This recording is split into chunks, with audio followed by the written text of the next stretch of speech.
ಎಲ್ಲ ಬಿಟ್ಬಿಡ್ಬೇಕು. ಸೈನಿಕ ಅದೊಂದು ಪ್ರಾಣ ಬಿಡ್ತಾನೆ ಹೊರತು ಯುದ್ಧ ಬಿಡಲ್ಲ.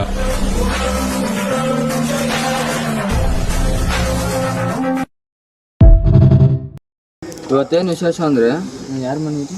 ಶ್ರೀನಿವಾಸ್ ಅಣ್ಣ ಅವ್ರ ಮನೆಯಲ್ಲಿ ಹಾವು ಬಂದಿ ಅಂತ ನಮ್ಮ ಮಂಜಾಣ ಅವ್ರಿಗೆ ಫೋನ್ ಮಾಡಿದ್ರು. ನಮ್ಮ ಮಂಜಾಣ ಇದ್ದಿದೆ ನಮಗೆ ಫೋನ್ ಮಾಡಿದ್ದಾರೆ, ಹಾವು ಬಂದಿದೆ ಅಂತ. ಹಾವು ಮಂಜಾಣ ಬಂದು ನೋಡಿದ್ರೆ ಕೊಡೋಕೆ ಮಾಡಲ್ಲ. ಬರೋಕ್ಕಿಂತ ಮುಂಚೆ ಇನ್ನೊಬ್ಬರು ರೆಸ್ಕ್ಯೂ ಮಾಡಿದ್ರು. ಅವ್ರು ಡಬ್ಬದಿಂದ ಹಾಕೋಕ್ಕಾಗ್ತಿಲ್ಲ ಅಂತ ನಾನು ಬಂದು ಡಬ್ಬದಲ್ಲಿ ಹಾಕಿದ್ದೀನಿ. ಏನಂದರೆ ಕೊಡೋಕೆ ಮಾಡಲ್ಲ, ಹೆವಿ ಪಾಯ್ಸನ್ನು. ಬಂದು ರೆಸ್ಕ್ಯೂ ಮಾಡಿದ್ದೀನಿ. ಆದಷ್ಟು ಮನೆಯಲ್ಲಿ ನೀರಾವು ಹೆಬ್ಬಾವು ಅಂತ ಎಲ್ಲ ಕೈ ಹಾಕೋಕ್ಕೋಗ್ಬಿಟ್ರಿ. ನಾನು ಸುಮಾರು ಕಡೆ ಹೋದಾಗೆಲ್ಲ ಹೆಬ್ಬಾವು ಅಂತ ಹೇಳಿದ್ದಾರೆ ನನಗೆ. ಹೋಗಿ ನೋಡಿದ್ಮೇಲೆ ಏನೋ ಗೊತ್ತಾಗಿತ್ತು ಕೊಡೋಕೆ ಮಾಡಲ್ಲ ಅಂತ. ಬಾಯಿ ಪಾಯ್ಸನ್ನು. ಇದರಲ್ಲಿ ಇಂಗ್ಲೀಷಲ್ಲಿ ರೆಸಲ್ ವಿಪ್ಪರ್ ಅಂತಾರೆ, ಕನ್ನಡದಲ್ಲಿ ಕೊಡೋಕೆ ಮಾಡಲ್ಲ ಅಂತ ಅಂದರೆ ಹಿಡ್ದಿದ್ದೀನಿ. ಸುಮಾರು ಒಂದು 3 ಅಡಿ ಹತ್ತತ್ರ ಇದೆ ಹಾವಿದು. ಹೆವಿ ಪಾಯ್ಸನ್ನು, ಫುಲ್ಲು ಸೌಂಡು, ಒಂಥರ ಸಿಲ್ಲೆ ಹೊಡೆದಂಗೆ ಸೌಂಡ್ ಬರುತ್ತೆ ಹಾವಲ್ಲಿ. ನೋಡಿರಿ ಇಲ್ಲಿದೆ ನೋಡಿರಿ ಹಾವು.